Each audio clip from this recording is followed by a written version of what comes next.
रोज प्रगति तोहरे आगे आगे बढ़े हो, रोज प्रगति तोहरे आगे आगे बढ़े हो।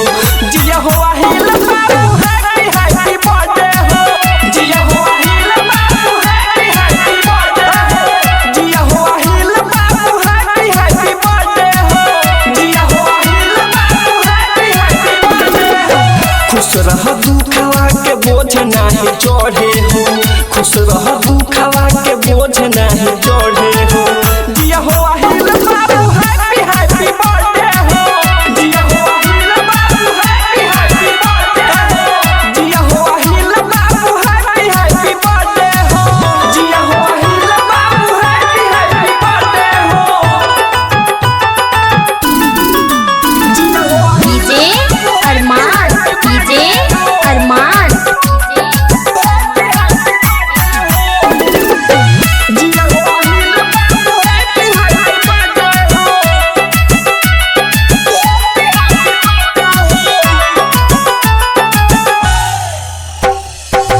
हरदम रूप तोहर फूल जैसा खिले हो, जिंदगी में गम तोहरा कोई से न मिले हो, कोई से न मिले हो।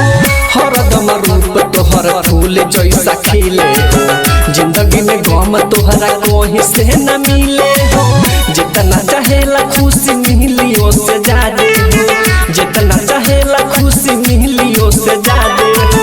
जिया हो हिल बाबू हैप्पी हैप्पी बर्थडे हो, जिया हो हिल बाबू हैप्पी हैप्पी बर्थडे हो, जिया हो हिल बाबू हैप्पी हैप्पी बर्थडे हो, जिया हो हिल बाबू हैप्पी हैप्पी बर्थडे हो।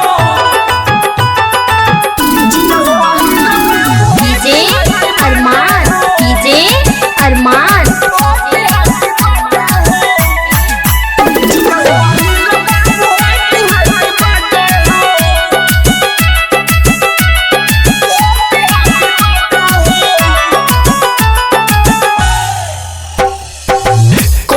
दिल मोहन दादा पारा दादा हो के उम्र तोहर 100 साल से ज्यादा हो, 100 साल से ज्यादा हो।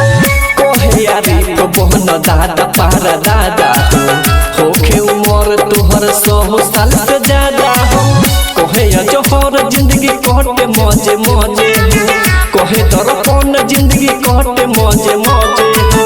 जिया हो हिल बाबू हैप्पी हैप्पी बर्थडे हो, जिया हो हिल बाबू हैप्पी हैप्पी बर्थडे हो, जिया हो हिल बाबू हैप्पी हैप्पी बर्थडे हो, जिया हो हिल बाबू हैप्पी हैप्पी बर्थडे हो।